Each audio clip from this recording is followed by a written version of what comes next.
Esta semana, y a través de una grave denuncia, nos enteramos de que una falla en el equipo cercano de Boric está provocando un grave colapso.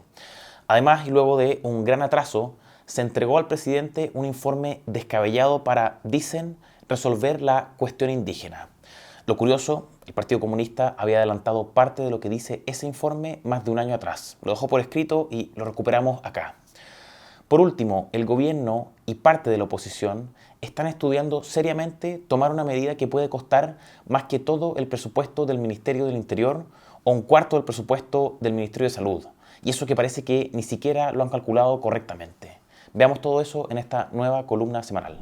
Fue rechazada por algunos sectores que se sentaron a esta mesa una constitución que proponía exactamente lo que hoy día este informe recomienda.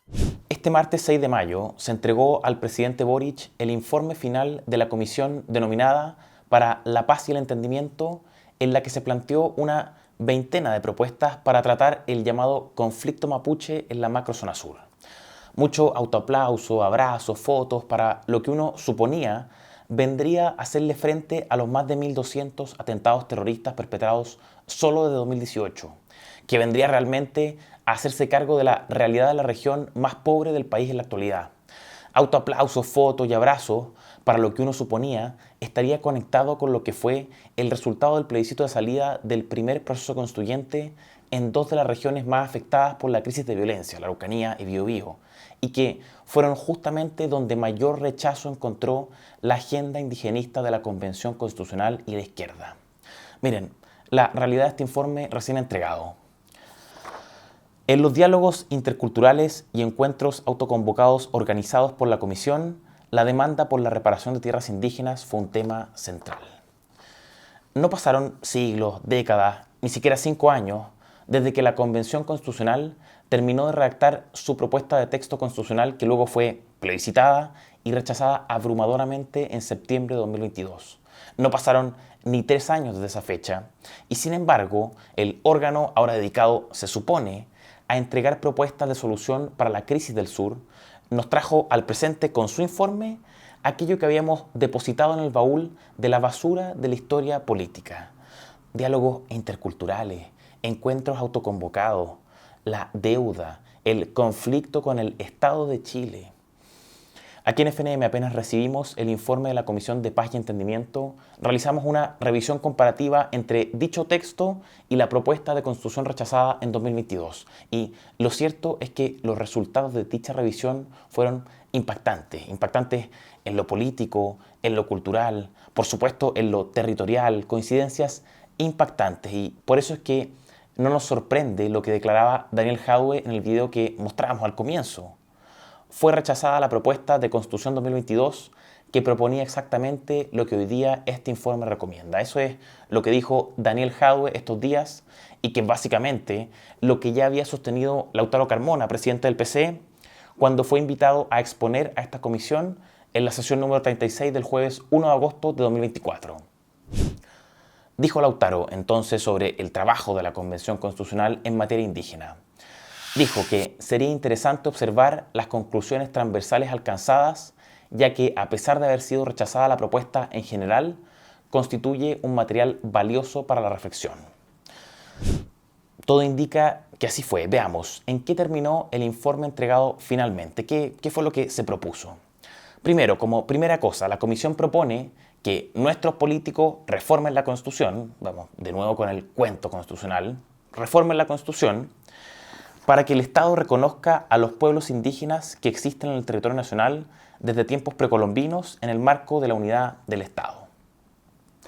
Texto de la Comisión tal cual. Que establecía, por otra parte, la propuesta constitucional de 2022. Un reconocimiento constitucional de los pueblos indígenas. Veamos. Chile reconoce la coexistencia de diversos pueblos y naciones en el marco de la unidad del Estado. Artículo 5, número 1 de esa propuesta constitucional. ¿Qué más propone el informe de la Comisión? Que se garanticen constitucionalmente los derechos colectivos indígenas. Obviamente uno va a la propuesta de constitución rechazada, a su artículo 5, número 3, y se encuentra también con el deber del Estado de garantizar los derechos colectivos indígenas. A ver, ¿qué más? La Comisión propone que se reconozca la interculturalidad como un principio de la diversidad cultural del país. ¿Y qué decía la propuesta constitucional de 2022 al respecto? Que Chile es un Estado intercultural, artículo 1, número 1.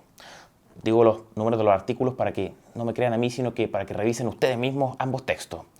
En fin, ¿qué más? Bueno, además de el reconocimiento constitucional, la garantía de los derechos colectivos y la interculturalidad, la Comisión recomienda establecer en la Constitución lo siguiente, miren, que son pueblos indígenas preexistentes los mapuche, aymara, rapanui, atacameño, quechua, coya, diaguita, chango, cahuéscar, yagán y selknam. Pueblos indígenas preexistentes, como que eso suena. ¿De dónde suena? Pelei, Mari Mari, Pulamien, Mari Mari, Compuche, Mari Mari, Chilemapu. A todos nos suena del mamarracho, de los tiempos del Tamizaraki y el Culacanaca, el mamarracho indígena de Atria y Loncón. Miren, son pueblos y naciones indígenas preexistentes, los mapuche, aymara, rapanui, licanantay, quechua, coya, deguita, chango, cahuéscar, yagán, selknam y otros que puedan ser reconocidos en la forma que establezca la ley. Artículo 5, número 2 de la propuesta rechazada. Y todo esto va subiendo de nivel, se va volviendo más complejo. La Comisión propone lo siguiente también, que en concordancia con el principio de autogobernanza, esto dice la Comisión, que en concordancia con el principio de autogobernanza se amplíe el concepto de comunidad indígena. ¿Para qué? Para, entre otras cosas, para adoptar formas de organización interna que reconozcan sus autoridades y formas de organización propias. A ver, ¿qué es esto de autogobernanza mapuche? ¿A qué se refieren? ¿En qué asuntos y por qué? Porque si de lo que se trata es de la autonomía de cuerpos intermedios, eso ya lo tienen garantizado constitucionalmente como cualquier chileno. Y he ahí el asunto. Si solo de eso se tratara, no habría pataleo por esto. Pero de nuevo, esto no va de eso. Y de nuevo, nos suena conocido. ¿Qué decía la propuesta de constitución rechazada? Veamos. Que los pueblos y naciones indígenas y sus integrantes tienen derecho a la autonomía, al autogobierno, al reconocimiento de sus instituciones, jurisdicciones y autoridades propias o tradicionales, artículo 34. Y en el artículo 65, que los pueblos y naciones indígenas y sus integrantes tienen derecho al reconocimiento y respeto de sus formas de vida e instituciones propias. De nuevo, autogobernanza, ¿para qué? Que se conteste eso. ¿Para qué efectos? Esas regiones tienen hoy autoridades, tienen gobernadores, las comunas de esos territorios tienen alcaldes, las representan diputados y senadores. O sea, ¿autoridades de qué? ¿Autogobernanza para qué? El informe de la Comisión no para, sigue y con algo que denunciamos con mucha radicalidad en el proceso constituyente. El hecho de que el activismo indígena juega a dos bandas. Busca aumentar su grado de autonomía al máximo posible en lo que denomina como su territorio, pero al mismo tiempo presiona para hacerse de las instituciones del Estado chileno. Veamos, ¿qué propone la Comisión? Miren, propone la creación del Consejo de Pueblos y que una ley determine una cierta forma de participación de los pueblos indígenas en los órganos políticos del Estado. A ver, primero, Consejo de Pueblos, ¿qué es esto? Una idea contenida en un proyecto de ley en el Congreso, un proyecto de ley del Congreso, en tramitación desde el 2016 de la presidenta Bachelet. Se trata de un proyecto más o menos muerto hoy, que quieren revivir para crear estos consejos de pueblo. Miren, consejos de pueblo. Corporaciones de derecho público con personalidad jurídica y patrimonios propios, de carácter autónomo, representativo, participativo y de consulta de conformidad con lo dispuesto en esta ley. ¿Para qué esto de los consejos? A cada consejo de pueblo indígena le corresponderá la representación de los intereses, necesidades y derechos humanos del respectivo pueblo indígena, especialmente ante los órganos del Estado. Constituirán una instancia de participación en todos los ámbitos de la política pública y en particular respecto de los procesos de consulta y participación de los pueblos indígenas conforme a lo dispuesto en el convenio número 169 de la Organización Internacional del Trabajo, la OIT, sobre pueblos indígenas y tribales en países independientes. Un consejo para cada pueblo, para pautear la política nacional en los planes y programas que puedan afectarlo. Y además, un Consejo Nacional de Pueblos Indígenas, que será algo así como una instancia superior que agrupará a cada consejo de cada pueblo, que será un gran pauteador nacional del... sorpresa. Un gran pauteador nacional del Ministerio de Pueblos Indígenas. Ministerio de Pueblos Indígenas. Y aquí paso a la siguiente medida que propone la Comisión de Paz y Entendimiento. Nuevo órgano de alta jerarquía y coordinador de la política indígena. Esto es propuesta de esta nueva comisión. La comisión recomienda, miren, crear un órgano de la más alta jerarquía política y que diseñe y coordine de manera efectiva la política desde el gobierno hacia los pueblos indígenas. Órgano de la más alta jerarquía. Esto es un rey, un presidente, no, ni para tanto, pero sí, es un ministerio. El Ministerio de Pueblos Indígenas, que vendría a ser el ministerio número 26 de nuestro país, camino al desarrollo. Ministerios para el Desarrollo debe ser el logo de campaña de nuestros presidenciales. Bueno, bien, un Ministerio de Pueblos Indígenas, algo que ni siquiera tenía el mamarracho. Qué institucionales que somos, ¿o no? Resolvemos la crisis a punta de ministerio. Miren, a propósito de esto, solo como dato rápido antes de seguir con el ejercicio de comparación. Año a año, el Partido Comunista de Chile, el partido de Camila Vallejo, de Lautaro Carmona, Carol Cariola y Carmen Hertz, realiza un congreso anual. Para resumirlo rápidamente, se trata de una especie de instancia o reunión de corte ideológico programático, de diagnóstico y hoja de ruta, como les gusta decir a ellos. Congreso Anual del Partido Comunista de Chile, edición 27ª. ¿Por qué me remito a esto? Porque en su versión 2024, en el documento de convocatoria al Congreso, el PC presentó sus principales medidas para el Gualmapu, como dicen ellos. Miren, ¿cuáles medidas? Miren, veámoslas. Dice el PC en su documento textual: la señal política más importante para avanzar en una nueva relación entre el Estado a través de este gobierno y los pueblos indígenas es 1. Reconocimiento constitucional como sujetos colectivos de derechos. 2. Fin al estado de excepción en el Gualmapu. 3. Comisión de Restitución Territorial. 4. Nueva institucionalidad. Ministerio de Pueblos Indígenas y Consejo Nacional de Pueblos. A ver, recapitulo primero propuestas del informe de la comisión recién entregado. Reconocimiento constitucional. Garantía de los derechos colectivos indígenas. Restitución de tierras. Consejo de Pueblos Indígenas y autoridad de la más alta jerarquía, Ministerio de Pueblos Indígenas. Ahora, por otro lado, vuelvo a repetir, propuestas del documento del Partido Comunista. Reconocimiento constitucional y garantía de derechos colectivos indígenas. Comisión para restituir tierras. Consejo de Pueblos y Ministerio de Pueblos Indígenas. A ver, si uno tuviese que evaluar la eficacia política del Partido Comunista hoy, a un año de este documento programático de su Congreso, les pondría casi un 7. A ver, a las lumbreras de la comisión les faltó proponer desmilitarizar el Gualmapu y con eso le dan el ticket final a la agenda indigenista del PC. En fin, cierro con el paréntesis y sigo con la comparación. Consulta indígena y participación. Consulta indígena. ¿Qué recomienda la comisión al respecto? Dice mejorar la efectividad. ¿Qué es esto de la efectividad? Aquí van. Bueno, el diccionario de la Real Academia de la Lengua Española define la efectividad como la capacidad de lograr el efecto que se desea o se espera. O sea, lo que busca la comisión es que la consulta indígena opere con efectividad, con la capacidad verdadera para lograr sus efectos. Esto en un país en el que una de las principales trabas para la inversión y el crecimiento es la red de permisos, trámites, burocracias, consultas y licencias que el Estado ha ido estableciendo para enmarañar la actividad económica.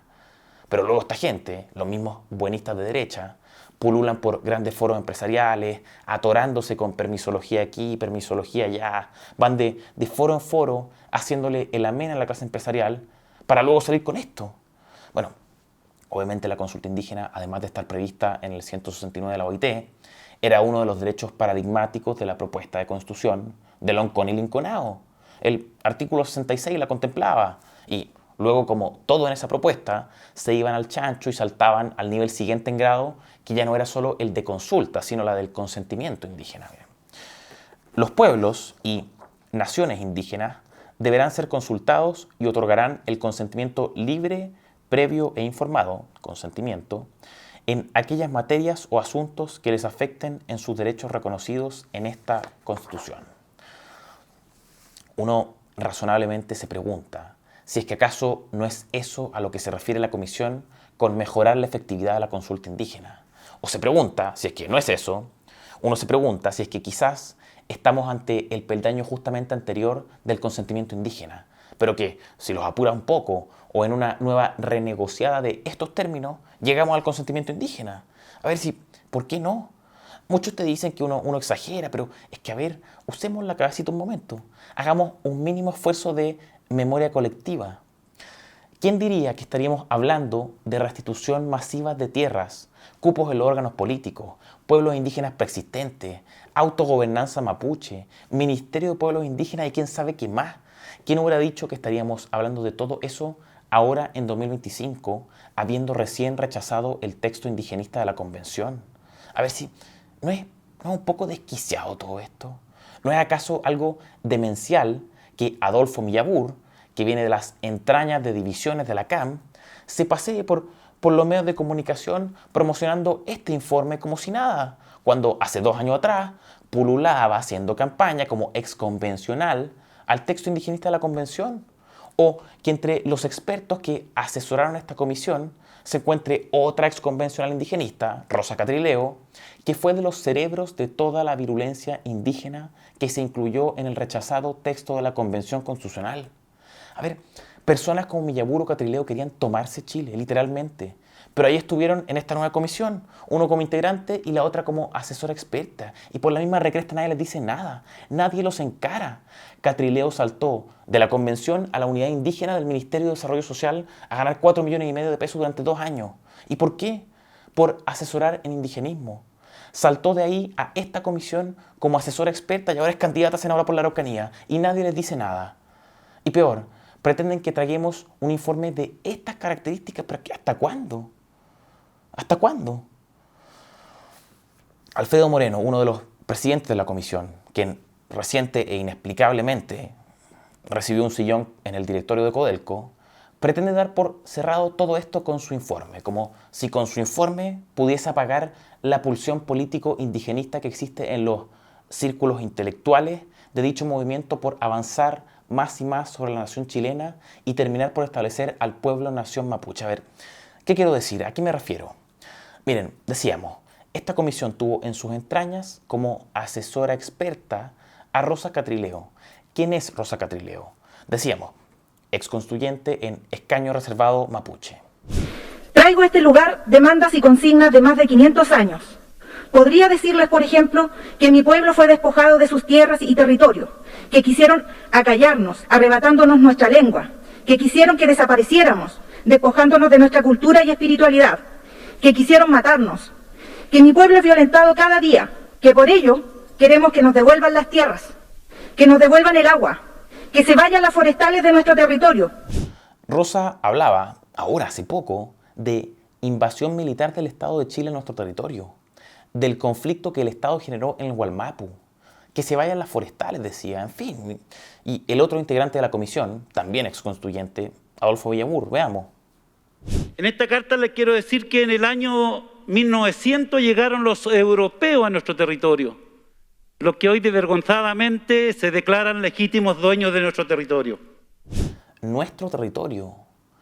Dice también a continuación en su discurso, interpela a los abogados, les dice textual, que el Código Civil es una espectacular herramienta de apropiación de nuestro territorio y que parte de su trabajo es ir a presentar la autodeterminación de los pueblos. Venimos a discutir que se defina un Estado plurinacional, que sea intercultural, decía Millabur hace poco, pero resulta que tenemos que hacer como que esto no pasó. Resulta que tenemos que ignorar que dentro de un sinfín de cosas, Rosa Catrileo propuso normas para establecer un parlamento plurinacional con escaños reservados, para establecer un sistema electoral plurinacional y un servicio electoral con escaños reservados indígenas. Presentó también normas para que los consejos municipales tuviesen escaños reservados, para que las comunas autónomas pudiesen establecer y recaudar sus propios impuestos, para que los pueblos indígenas pudiesen proponer y negociar tratados. Una norma para que el gabinete ministerial tuviera cuotas indígenas, o sea, que cierta cantidad de los ministros tuviese que obligatoriamente ser indígena.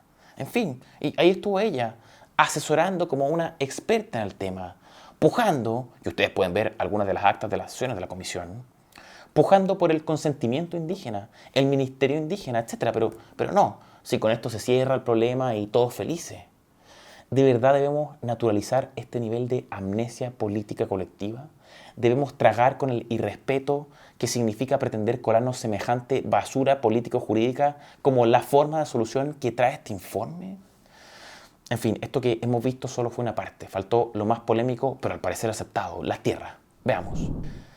¿Qué pensarían si les dijera que la Comisión de Paz y Entendimiento, esa que convocó Boric para, se supone, darle solución al conflicto indigenista, propusiera gastarse más plata que todo el presupuesto completo de un ministerio importante? O que con esa plata que pretenden gastarse, Chile podría costear los intereses anuales de la deuda o parte importante de la PGU. O si les dijera que el gobierno, yendo en contra de lo votado en el plebiscito del 4 de septiembre de 2022, decidió dar por aprobada una norma que fue rechazada y empezar a aplicarla como si nada. Sí, porque eso hizo. Este martes 6 de mayo se entregó al presidente Boric el informe final de la comisión denominada para la paz y el entendimiento, en la que se planteó una veintena de propuestas para tratar el llamado conflicto mapuche en la macrozona sur. La joya de la corona, la propuesta estrella, la restitución de tierra. ¿Cómo llegamos a esto? ¿Cómo hizo Boric para saltarse el resultado del plebiscito y arrastrarnos a esto? Veamos, con datos, con evidencias, con documento en mano. Decreto presidencial promulgado el 21 de junio y publicado el 12 de julio de 2023. Creó esta comisión de tierras que entregó el informe que estamos revisando. ¿Cuál era el mandato de dicha comisión? Que la comisión contará con el mandato particular de abordar la demanda de tierras de las comunidades mapuche, levantar información actualizada y precisa sobre el estado de las tierras demandadas por las distintas comunidades y proponer mecanismos concretos y plazos específicos que permitan abordar dicha demanda. Entonces, elementos. Creación de comisión para tratar el asunto de las tierras indígenas. ¿Cuándo se convocó esta comisión? Por decreto presidencial el 12 de julio de 2023. ¿Cómo debía ser la integración de la comisión? 4 mapuches y 4 no mapuches, personas de reconocida trayectoria y experiencia política en el tema, señala expresamente el decreto presidencial. El rol de la comisión: levantar información sobre la situación territorial. Tarea de la comisión: entregar propuestas, entregar planes, proponer mecanismos para resolver el asunto de las tierras indígenas. Esto suena muy conocido, sospechosamente conocido. Vuelvo a lo que decía al principio.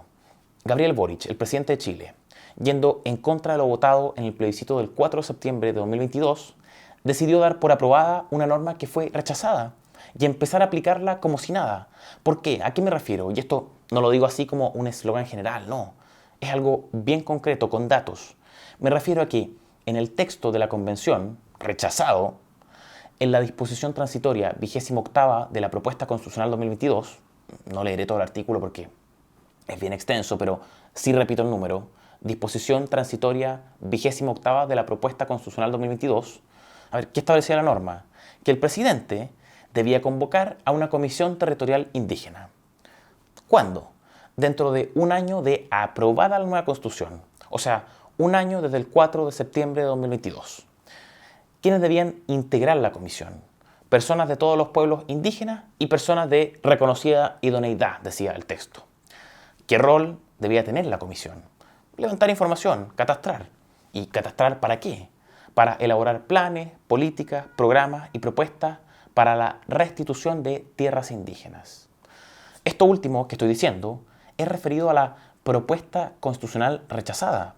Esto de una comisión territorial convocada por el presidente para levantar información, catastrar tierras, para elaborar planes y propuestas de restitución de tierra. Se trata de una norma, junto con todo un texto, absolutamente rechazada el 4 de septiembre. Pero resulta que dentro del plazo que fijó dicha norma, repito, rechazada, el presidente convocó a esa comisión compuesta por personas idóneas mapuche y no mapuche. Esa comisión trabajó financiada por el Estado, tal como determinó esa norma rechazada. Resulta que esa comisión se dedicó a diagnosticar y levantar información sobre la situación territorial indígena, tal como disponía la norma rechazada. Y resulta que esa comisión entregó su plan de restitución de tierras a indígenas que es a lo que obligaba la norma rechazada. A ver, pero ¿cómo? Si esto lo rechazamos. Bueno, resulta que es como que si la norma de tierras del texto constitucional rechazado se hubiese dado por aprobada. Eso es lo que hizo el presidente Boric con su decreto presidencial número 14 de julio de 2023. Hacer como si nada hubiese pasado en el plebiscito del 4 de septiembre con esa norma que creaba esta Comisión Territorial Indígena. Es tanto el descaro de parte de la clase política que impulsa este informe indigenista que no tuvieron vergüenza en tomar esa norma rechazada por los chilenos, especialmente la Araucanía, y hacerla pasar como una norma vigente. ¿Y a qué nos quieren obligar ahora? ¿A qué nos quieren obligar ahora? O sea, además de dotarlos de rango constitucional con carácter preexistente, de tragarnos el establecimiento de una interculturalidad que no lo es tanto, de reconocer como Estado sus formas de organización propia en concordancia con el principio de autogobernanza, de tener que financiar su Consejo de Pueblo, su Ministerio de Pueblos Indígenas y su participación reservada en las instituciones chilenas, de tener que dejarnos pautear por sus consultas indígenas y quién sabe qué más, de tener que vernos reeducados en su cosmovisión, en fin. Además de todo eso, la Comisión propone que a los chilenos se le meta la mano al bolsillo para desembolsar 4.000 millones de dólares para proceder con la restitución de tierra. Lo escucho bien, son 4.000 millones de dólares los que nos quieren hacer gastar. O sea, es un problema que lejos de resolverse costará carísimo. De hecho, inmoralmente caro, creo yo. Es una suma superior a todo el presupuesto del Ministerio del Interior y Seguridad Pública. Es casi un cuarto del presupuesto de educación o un cuarto del presupuesto del Ministerio de Salud. Imagínense inyectar esos 4.000 millones de dólares al presupuesto de salud en vez de gastárselo en esto. Se trata de una cantidad de dinero, los 4.000 millones de dólares, que es 3 veces el presupuesto del Ministerio de Justicia. Estamos hablando de una suma que se eleva por sobre los intereses anuales de la deuda pública. Estamos ante una suma equivalente a una transferencia directa a cada hogar chileno de entre 500 y 600 mil pesos. O sea, ¿les parece razonable esto? ¿No será ya demasiado bestial el nivel de desconexión de la clase política? En fin, lo cierto es que todo esto goza de un problema lógico, o si se quiere coloquialmente, se están haciendo los idiotas con algo. Nos quieren ver la cara de idiotas con esto y por eso se nos dice que esto lo cierra todo. Miren, ¿a qué problema lógico me refiero? Miren, dicen que este informe lo cierra todo, ¿ya? Pero a ver, acá una de dos, A o B. O en este informe, en este acuerdo de la comisión, estás incluyendo a los terroristas o no los estás incluyendo. Si es que están incluidos y los sujetos, en parte, que recibirán tierras tienen que ver con los atentados terroristas, estás partando con la pistola encima de la mesa y le estás entregando tierras a activistas políticos, pirómanos y asesinos. Si es que los sujetos terroristas no están, que es lo razonable, no negociar con terroristas, no está resolviendo la totalidad del problema porque esos que queman tierras y maquinarias y matan gente seguirán insatisfechos. No sé si queda claro. A lo que quiero llegar es que no se puede decir que este informe y las políticas y leyes que de él emanen, ¿ya? No se puede decir que resolverán o cerrarán el problema, como dice su presidente Alfredo Moreno. A ver, como decíamos, si los terroristas son parte de la negociación, como Estado chileno decidiste entonces regalar una solución inmoral a terroristas. Si los terroristas, o la cuestión terrorista mejor dicho, no es tema de la negociación, se está dejando sin resolver el que es el mayor problema de la zona, que es básicamente que existan vastas extensiones de territorio nacional con pretensiones de secesión y autogobierno, azotadas por delincuencia terrorista y criminalidad organizada. Claro, porque ¿qué es sino del problema de la seguridad asociado a dichas pretensiones secesionistas? ¿Dónde quedó la parte de paz de la comisión? Recordemos que esta comisión fue bautizada como Comisión de Paz y Entendimiento. Es exactamente lo mismo que hicieron en el 2019 con el Acuerdo por la Paz y la nueva Constitución. ¿Se acuerdan qué pasó con la paz en ese entonces? No pasó nada. La violencia se mantuvo brutal. Ahora este nuevo acuerdo habla de paz, pero no le dedica espacio alguno a la represión del terrorismo. A ver, para que haya paz se requiere como básico, tratar aquello que impide que exista esa paz, que es el terrorismo. Pero ¿saben qué? Se lo pasaron por ahí, exacto. Ah, pero es que se incluyen medidas de reparación para víctimas. Sí, hay un capítulo y ya un borrador de proyecto de ley que contempla medidas de reparación para víctimas de terrorismo y eso está bien. Es correcto a mi juicio de justicia que el Estado, por su inacción, desidia y dejación, repare a aquellos cuya seguridad abandonó a la suerte de las organizaciones terroristas de la zona. A ver, es correcto que exista reparación para todas esas víctimas, pero no lo es el pretender que esa sea una solución a la crisis de seguridad que se vive en esas regiones. Porque, a ver, reparar a las víctimas es eso, es reparar a los Luxinger-Mackay de justicia, pero no es evitar una nueva pareja Luxinger-Mackay, no es evitar un nuevo Molino Grolmus, no es evitar una nueva casa de tortura a lo Ancalaf, no es evitar un nuevo agente de PDI caído en Temucuicui, no es evitar unos nuevos Misael Vidal, Sergio Arévalo y Carlos Cisterna. Reparar no es evitar atentados terroristas, sino solo el resarcir a posteriori a sus víctimas. Estamos solo ante un esquema de indemnizaciones por el daño sufrido, que por supuesto no termina en ningún caso con daños futuros que puedan ocurrir. Porque, a ver, obviamente, la medida para acabar con esos daños futuros no puede ser una política que opera con posterioridad al daño y respecto de las víctimas y no los victimarios. Con posterioridad a los ataques, los atentados incendiarios, los asesinatos cruentos, las usurpaciones.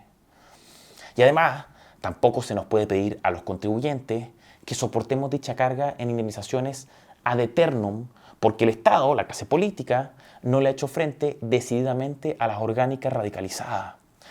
Reparar el daño a esas víctimas no es lo mismo que enfrentarse a aquello que está provocando dicho daño, sino solo resarcir los efectos perjudiciales de su accionar.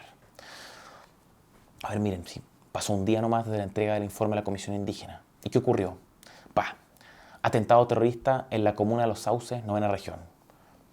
3 tipos, encapuchados, ingresaron al fundo y encendieron con fuego 5 camionetas y 3 máquinas para trabajo forestal. Y de paso, obvio, dejaron lienzos rayados relacionados con la liberación de lo que ellos llaman los PPM, los presos políticos mapuche. Y aquí el punto, lo que decíamos recién. La comisión, ambiciosa, pretende cerrar un tema sin hacerse cargo de lo que hoy realmente tiene en vilo a las regiones afectadas, el terrorismo. A ver, ¿cómo puede hablarse siquiera de solución o de cierre sin plantearse la cuestión del terrorismo como un problema urgente de seguridad? ¿Cómo? Ahí es cuando uno confirma que en esto parece que la desidia es total. Total. Miren, radiografía rápida de la situación terrorista. Datos, son datos. Solo entre 2018 y 2022 hubo más de 33 asesinatos terroristas, 342 ataques a personas, 117 atentados contra edificios públicos, 288 ataques incendiarios, 103 usurpaciones y 304 atentados a maquinarias y camiones. Y no estoy contando todo lo ocurrido entre 2023 y lo que llamamos 2025. En el mismo periodo, 2018-2022, se perpetraron más de 25 ataques armados contra recintos y vehículos de carabineros, 26 ataques armados e incendiarios contra escuelas rurales y urbanas, 13 iglesias y capillas destruidas, más de 30 atentados contra instalaciones de CONAF, edificios municipales, edificios de gobernaciones, hospitales, postas rurales y consultorios, ataques a vehículos de bomberos, ambulancias, camiones de aljibe e instalaciones de agua potable rural, los APR, etc. Y más de 25 ataques a jueces, fiscales, políticos, autoridades religiosas y policía. Veámoslo gráficamente. Estamos ante una cuestión terrorista que solo al año 2022 abarcaba a 6 regiones del país, 59 comunas alcanzándose un área geográfica de 668.000 hectáreas y cuya longitud de la cuestión terrorista, es decir, la distancia entre el ataque más al norte y el ataque más al sur, es de 758 kilómetros, lo que representa un aumento de un 89% en comparación con el año 2018. Se trata de un extenso pedazo de tierra de nuestro Chile tomado por organizaciones terroristas que han afectado con dicho control territorial a una población de 2 millones de personas. Estamos hablando de las organizaciones terroristas y separatistas como la CAM, la UAM, la Huaychanaucamapu, la Resistencia Mapuche Mayeco, la Resistencia Mapuche Lafkenche y la Liberación Nacional Mapuche, entre otras. Son organizaciones terroristas que por la vía de sus atentados, ataques y ejercicios de control territorial se han ido tomando caminos, rutas, formando una verdadera red de terrorismo. Se trata de 3.121 kilómetros de rutas afectadas, una telaraña de terrorismo vial, de los cuales 267 kilómetros corresponden a la Panamericana Sur, 1.580 a rutas regionales y comunales de pavimento y 722 a caminos interiores o rutas de forestales. Para que se dimensione el nivel de penetración de las organizaciones separatistas, estos 3.121 kilómetros de la telaraña de terrorismo vial es el equivalente en distancia a los kilómetros que hay de Santiago a Punta Arenas. Es también 3 veces la distancia entre Puerto Montt y la capital y 1,5 veces el recorrido de Santiago a Arica. Y de esos 3.121 kilómetros de rutas con ataques, una gran parte de estos han sido calificados por los autores del informe como atentados de violencia crítica, o sea, que corresponden a asesinatos, ataques a personas y ataques a infraestructura estratégica. Claro, pero en vez de todo esto, la Comisión para la Paz decidió abocarse a hablar sobre reconocimiento constitucional, derechos colectivos indígenas, Ministerio de Pueblos Indígenas, Consejo de Pueblos, Administración de Parques Nacionales, licencias para casinos y restituciones de tierras por una módica suma de 4.000 millones de dólares. Prioridades ahí, donde ustedes saben. Soy Francisco Cancino, director de estudios de FNM.